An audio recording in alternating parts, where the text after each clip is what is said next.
Thank you all for coming. My name is Vivian. Neilley is the first intro.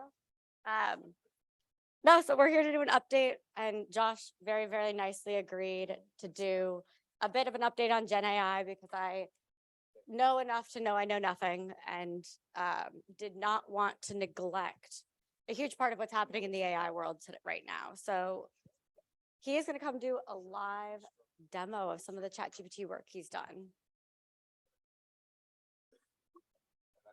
If someone on the Zoom can give me screen sharing for that program.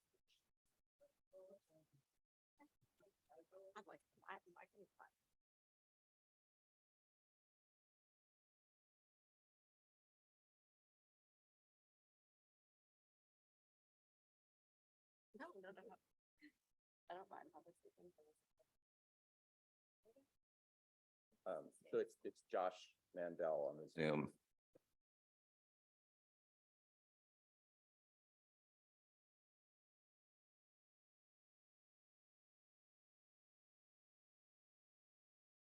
The ruse for, I don't have to. There we go. Okay.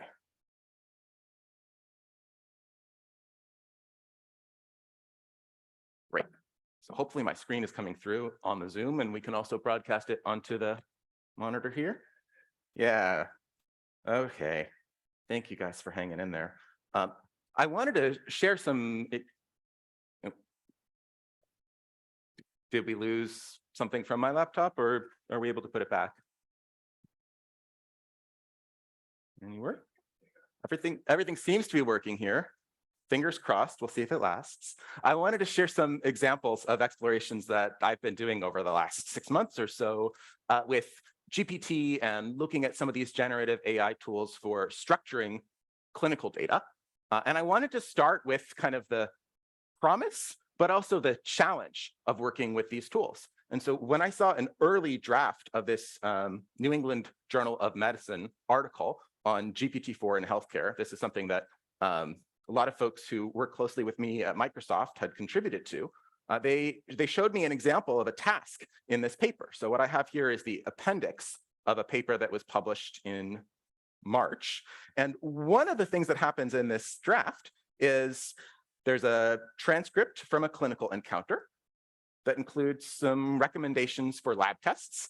And then they prompt GPT, the authors prompt GPT with this prompt. Can you create HL7 FHIR resources for the tests? Please output them in JSON format. And what we get out looks pretty FHIR-ish.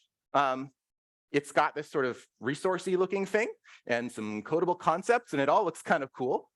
But if you look closely, like it turns out almost every line of the structure is wrong. So this diagnostic request resource does not exist and never has. It's very similar to a diagnostic report or a procedure request. So it's like kind of the thing you would want. And this code, it's going to be, some LOINC codes for an electrolyte panel, but also a CBC. And there's this fundamental issue here where codable concepts don't work that way in FHIR. You can't just mix two different concepts. Maybe this should be two diagnostic requests rather than one. And then also these LOINC codes exist, but they are not LOINC codes for these things.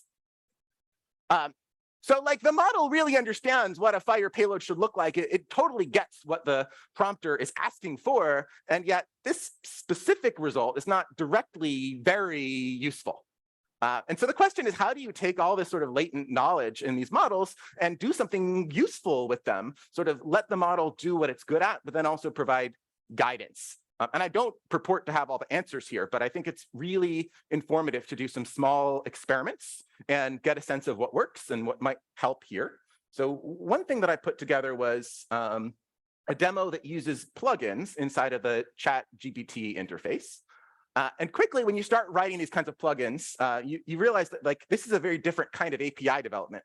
So when you're writing a plugin, this is what you feed into the model. You just point it towards your manifest, and it has this like description for human and description for model. And you just tell it what your plugin does, and the model reads this and figures out how to use your plugin. So this is a plugin for assisting with FHIR API development.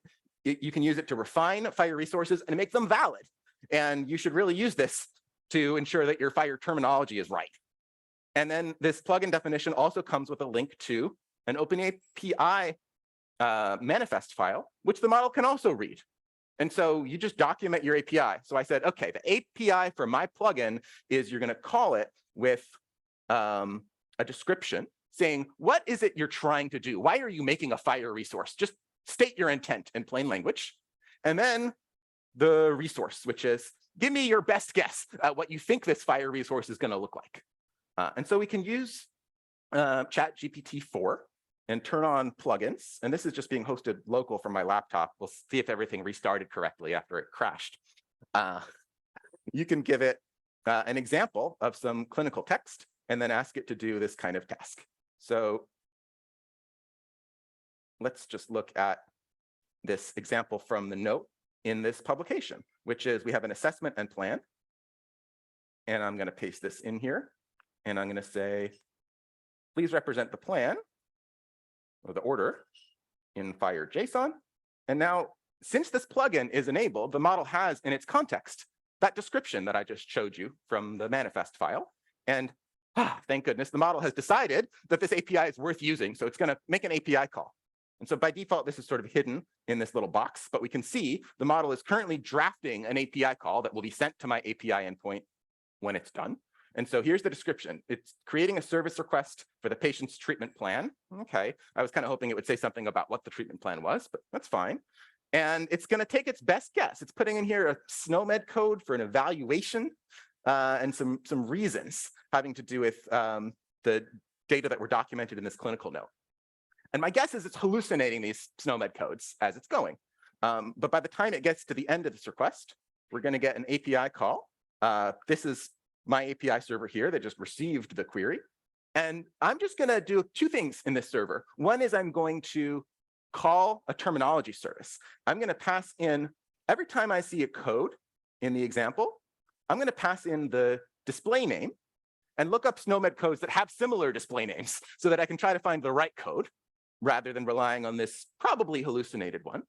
And then I'm also going to pass this whole thing into the FHIR validator. And I'm just going to take the output of that validator message and give the model a chance to try again. And we're just going to run that in a loop kind of 3 times in a row. So we've seen the validator running here. We got some sort of error response. Finally, we got to a point where everything was OK. And the result comes back from the API server into the model. Again, everything in these black boxes is just kind of internal detail. And then the model is going to read this output. And it's going to say, here's the refined FHIR JSON representation of the treatment plan. And at this point, we're going to get some kind of SNOMED CT code out, which maybe actually represents some kind of evaluation procedure. We can look these up after the fact and see if they're right. But in my experimentation, this kind of feedback loop gets you more correct results more often. And it still makes plenty of mistakes. There are cases where the model is trying to make a judgment between 10 or 20 different SNOMED or LOINC codes and pick the right one. And more advanced models are much better at making that judgment. So roughly speaking, this is something that GPT 3.5 cannot do very well, and something that GPT-4 can do pretty well. So oftentimes it's a question of figuring out the right model for the job and trying to stitch these things together. I don't think there's any great theory to what's going on here, but it's assembling practical tools. And I think as a community, we need to be able to share these techniques, figure out what works, and start kind of building on this. So sorry for taking so much time with the drama around the crash. I'm going to turn back over to Vivian and really cross my fingers that my laptop wants to stay alive. Thank you so much. Thank you so much, Josh. Yeah, and so I think that was a really good example of there's so much power and possibility with Gen AI, and we know it's going to be really helpful in terms of authoring and working on kind of helping it be easier to understand and develop with FHIR. But one of the things that we're still always, or for the foreseeable future have is, I guess now it's called traditional AI, especially because a lot of my work has been spent thinking about transparency in AI. And one of the main issues, or one of the call outs with all of the large language models, is the lack of transparency behind where they're getting this information. The hallucinations that come from, or kind of level of confidences that we see and can be generated, often should be generated as part of what is traditional AI, are harder to get out of the large language models that are being developed. And a lot of my work has gone into saying, okay, for a traditional model, what does interoperability with transparency look like? And so I think, I'll start by giving a really brief introduction on what I did last year in case no one was here, but the TLDR is we need to think about this, and I'm going to tell you why. So the main issue is if we are actually going to get to a world where AI models are predicting things like conditions, and we do not have standardization for how those are being written back into, I'm going to say a FHIR server, it could be many different FHIR servers. We are going to end up in a world where we could be surfacing that information to a patient. Perhaps there was a low confidence in their condition prediction, but you would have had to go look at the provenance information. And it's my grandmother, and she doesn't know what that means. And so I think one of the issues that we have is we're going to be, without standardization and best practices behind this, surfacing information that maybe should not be surfaced, or maybe shouldn't have even been written to the server because we have some threshold of confidence that we agreed to. The other aspect is what the patient needs to see is very different than what a provider might need to see. They want things in natural language. A provider might want something like a more close to a model card or nutrition labels, if anyone follows what the Mayo Clinic is doing in this space. And so a lot of thinking needs to be done we need to standardize this, and we need to standardize how it's happening. So really what I think will eventually happen if we don't think about these things, or I talk about the adverse events that can happen with patients, but it also encourages us to hold organizations accountable. There's the classic example where there was a sepsis model that eventually had drift and started having bad predictions. But it was difficult to tell that was happening, because in order to find that, you had to go click about 6 times to go, and doctors were using this. And I think with upfront transparency data, we force organizations to remain accountable for the ML models that they are producing and bringing out into these applications and into the workflows. As well as it makes it a lot easier for all of us app developers, because we know where to look, and we can really serve a bunch of use cases from a single data model versus everyone building their own extensions. The thing about this is it's not just the output that we need to think about. Yes, it is very helpful to standardize where the output is going.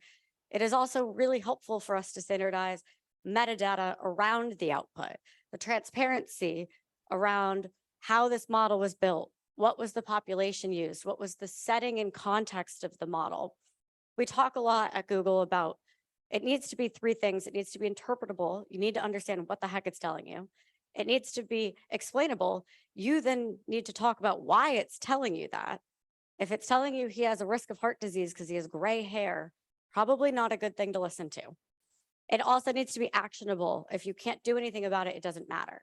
And so all of these pieces of information lead to more use and more meaningful use of the AI models coming out and being built in the world right now. It also means we need to capture that metadata in context alongside the outputs that are being generated. And so when I first did this presentation, there was absolutely no guidance. There was actually like 500 different guidances is what I really mean, where there's people were using devices, people were using measures. There's a lot of work that's gone into the evidence resource, but that was only available in R4B. And so really what we kind of find ourselves in is that we didn't have a great answer. And that was what I wanted to solve. I went after trying to solve this. I went after learning sushi and found out I didn't want to learn sushi. So I ended up with a kind of rough, what would this look like profile of some of the elements you would want. Ignore the sequel in the background. I'm not joking. That's how I started. So I kind of came up with this idea and said, I'll throw it around the FHIR community. Let's talk about it. And then usually when I give this talk, there's another man in a flaming wolf shirt who does it. Very exciting. His name's Sham Schiffman. He works at Diameter Health. He also came up with the idea of, do we also need to tag resources? Can we assume that a FHIR server is checking the provenance before it's returning information? Probably not. It's kind of like how we do consents right now. Very few servers check all of the consents before returning. Very few I don't know any servers that check provenance before returning information. And so is it enough to just have that other resource, or do we actually need that information in the resource itself? So things like, how do we maybe extend meta tag, or what does that look like to be able to do so? But these are all just proposals, and we actually haven't really come to a conclusion in where this should be. And so that led me to now, or that was actually a summary of where we were when I finished this last year in 2022. Since then, we've had lots of conversations on the Zulip. We have had a birds of a feather working group. For those who are in New Orleans, there was lots of us who were interested in it. We really left and said, we don't think this is one working group. We think this looks a lot more like the security working group that cuts across many different working groups, because it's not just clinical decision support. It's not just EHR. We're really going to have to hit on many of the working groups. And so what does a cross-cutting working group look like? We don't really have the answer yet. So there's still some work to figure out exactly how this gets done within the HL7 constraints. But there's also a lot of work that can be done in bespoke. And I have analytics on FHIR, because they are what I call smoking me right now. They launched at the exact same time and have a prototype IG, because they just went and did it. And so this is a call to action for everyone who is interested in the space, that we can do a lot without formalizing anything in HL7. And I think that we should kind of be empowered to go and do some of this as a community without kind of needing the constraints of formalizing it. There was also a huge release in the US government called HTI-1.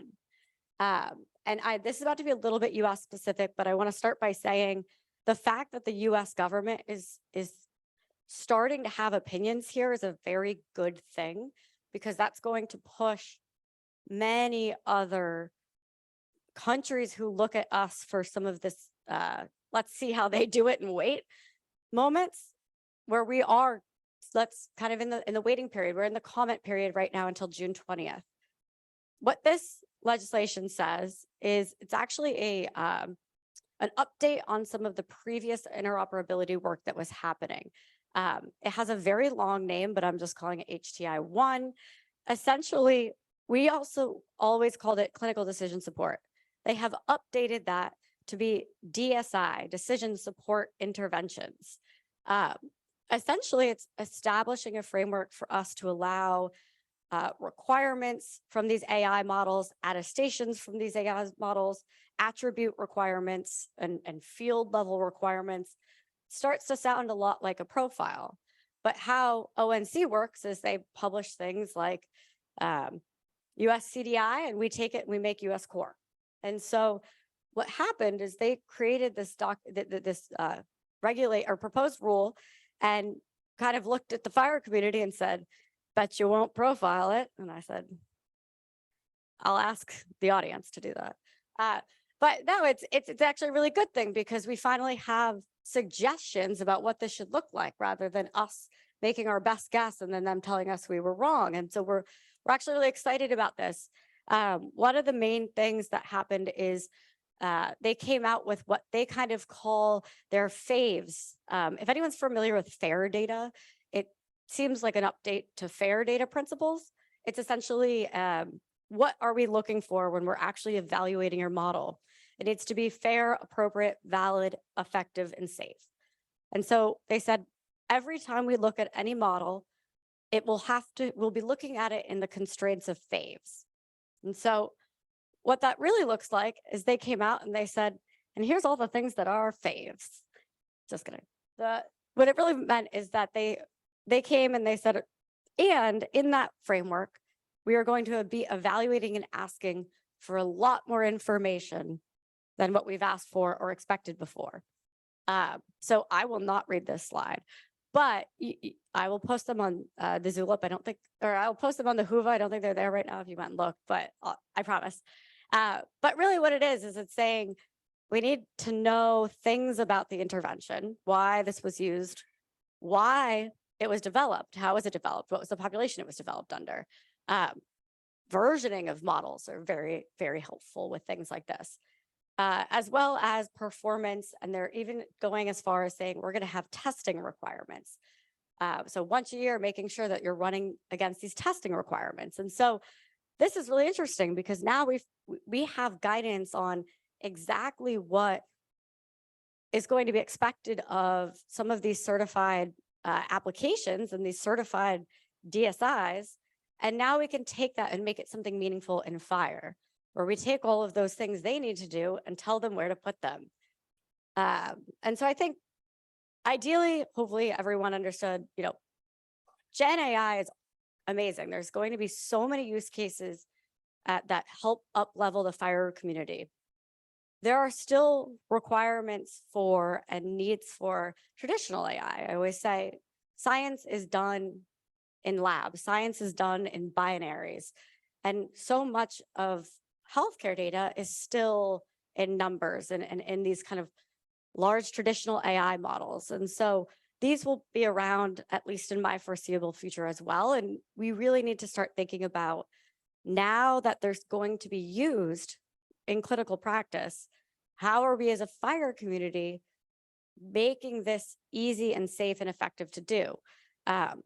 I don't actually have the answers. I had a bad take at the first 2 years ago, but I think now that we have guidance, especially from ONC, that we can take and really bring it about, as well as support from the HL7 community and whatever formalization looks like, we'll finally get to a point where we can start authoring and really working towards single standardization in, or many standardizations, depending on what we end up with, on the use of kind of advanced learning and machine learning in healthcare and within FHIR. So I will invite Josh back up to take questions if you have questions for us. Yeah, that's done.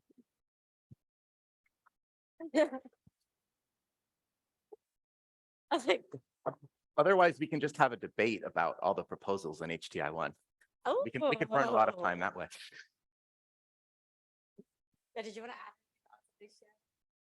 I'll share a link in the chat on Whova. I've written up some comments. I think I really like ONC's goals around setting expectations, but I think it's too early to kind of lock these things into regulations. I think as an industry, we need to understand what it means for a model to have all these properties before we try to spell them out for regulations. The nice thing about FHIR is that the government can say something and then take it back, and we can say something and then iterate on it.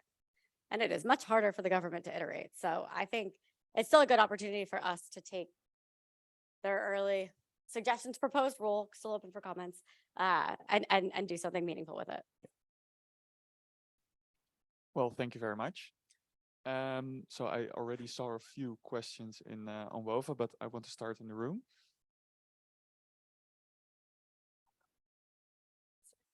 We'll take it all out. You can see. We can use that. Hello. Thank you, Vivian, for your presentation. I saw you guys mentioned you have predictive decision support. So I was just wondering, what's the underlying predictive data modeling or algorithms or the framework you guys are using? Maybe it's a two backend thing, but yeah. So that was actually decision support implementations. Interventions. I was like, what is it? This is from a US government proposed rule. And so this is actually not talking about a single model or a single ML intervention. This is talking about the framework in which the US government will establish and hold all basically certified ML interventions accountable. And so it's kind of much more broad than any kind of single decision. specific ones. Yeah. Okay. Thank you. Any other questions in the room? I also got a few on Whova. So Janice asked, we found the same issues with non-FHIR based ChatGPT experiments. it often looked like something was in the right format, but it was all wrong in terms of the content. How do we get people who don't know enough to know these things are wrong, to apply analysis to their results and not just trust them based on how they look like? I mean, this is going to be a fun process, right? I think as this technology begins to be more widely deployed, we're going to have to be pretty sophisticated in figuring out where it's useful and where it's not. And end users will have to start understanding the same way that we do around fake news and misinformation. There's going to be a certain level of, let's say, growth that needs to happen in our ability to evaluate. But the outputs are going to be useful enough, in my opinion, especially from sort of models at the level of GPT-4, that the utility is going to be worthwhile. And I think that we'll start to build sort of better protections and consistency in place. Already today, there are a few techniques that help a lot. One of them is checking the results with another model call before returning them. And these models are pretty good even at recognizing their own mistakes.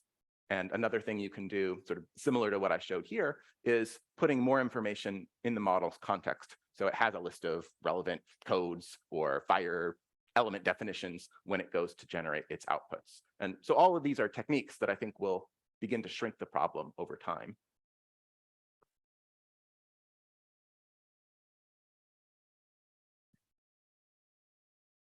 Thanks, guys. That was really, really great talk.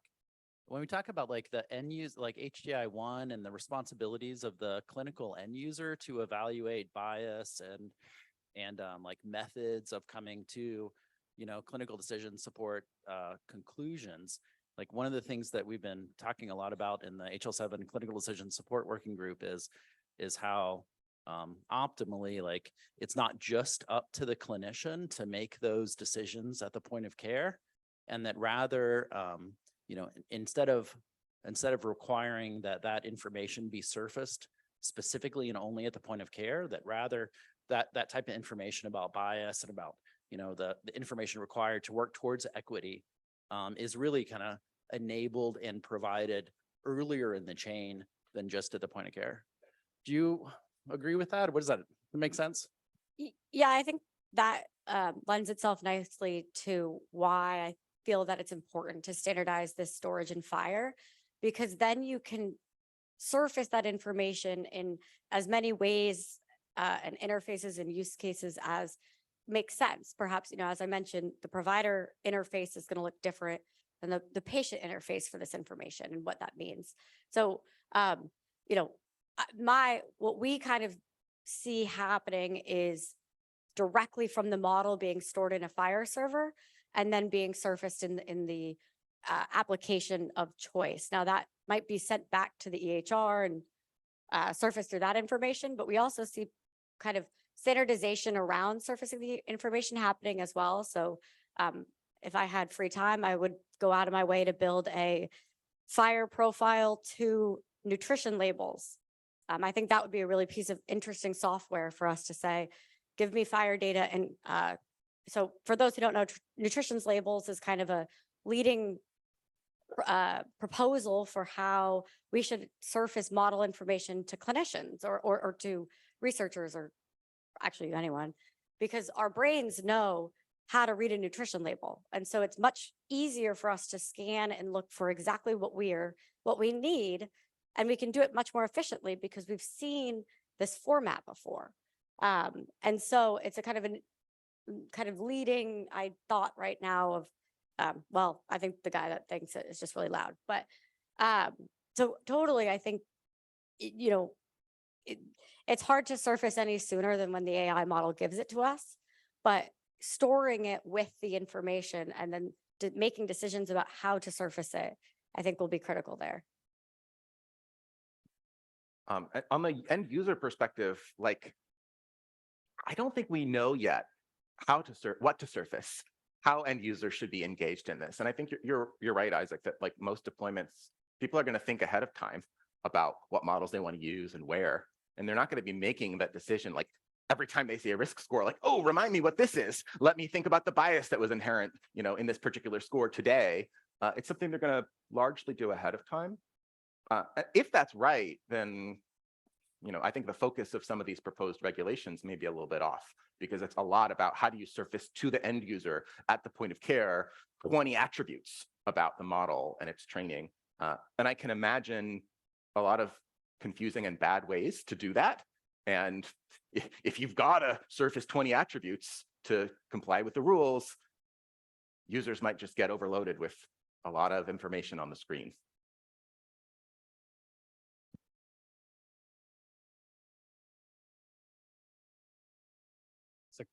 Not so much a question as a comment, just following up on that. So Brian Postlethwaite, Microsoft Patient Administration Co-Chair.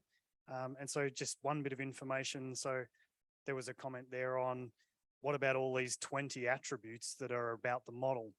So one decision that has been made at the work group is what is a model from a FHIR resource perspective? Is it a practitioner that's doing stuff? Or is it a device that's doing stuff? And so the answer that's come down has been, please use device, don't use practitioner. We've gone across, and if there's any resources that don't have a reference to device and you want to attribute that to a model, let us know. We want to get that fixed. It should be like that. And probably one thing going into why did we make that decision? Think of all of the properties. So these 20 properties, version number, who the manufacturer was. Yeah, that stuff's on device. It's not on practitioner. And trying to shove extensions about manufacturers of a person. Yeah, no. All right, cool. Thanks. Heard it here first.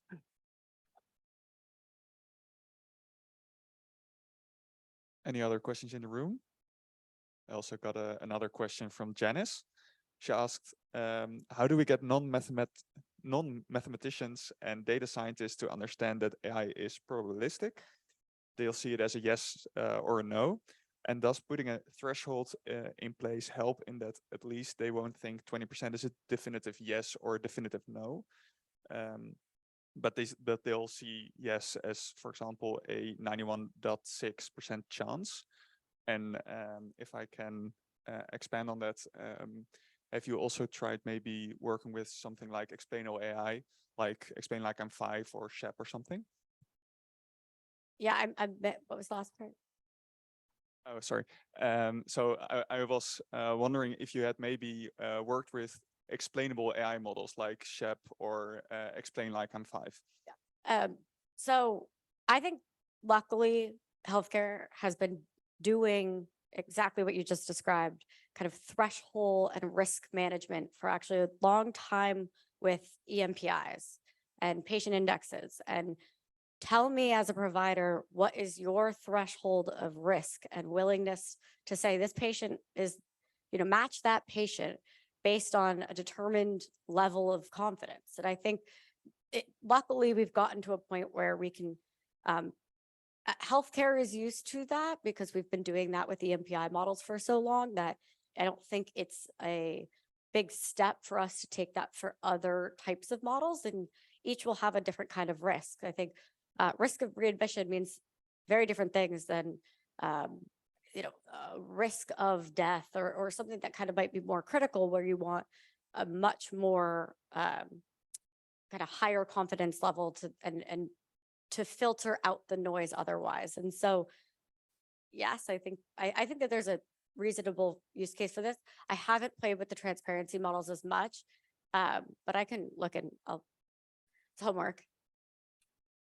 Yeah. And I'll just say, like, healthcare is one domain where these kinds of techniques are being applied, but I think people are going to have a chance to get used to these techniques and their benefits and their downsides in a lot of other domains before they start seeing it very seriously in the healthcare enterprise. So, maybe people will start realizing sometimes they get really great music recommendations with generative AI, and sometimes they hate the music recommendations, and sometimes they're random. There's going to be a lot of places where this starts to inform people's perspectives.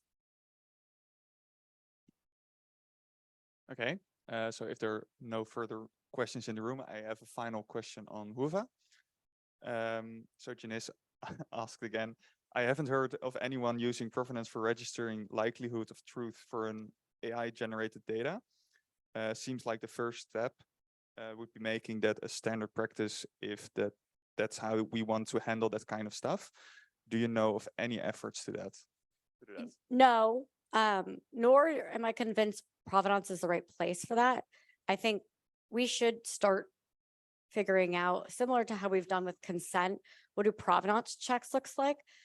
Not even just for AI. I mean, we're getting into a world where patient changes and patient provided information and many different sources may end up in a FHIR server, and making sure that what you're returning is relevant based on the context and based on who created that information. And so I think provenance needs to be part of the conversation, where explainability data doesn't necessarily, maybe it doesn't land in provenance. I mean, evidence has done a fabulous job for statistics for this information. So there's some other resources where it might make more sense for that to be, but as long as they're referenced to each other, I think provenance is much more of a filter that we will start to use when thinking about what's the use case of the application and the data I should be returning. Okay, well, thank you very much. If there are no further questions, I would like to thank you all for coming, and yeah, have a nice lunch.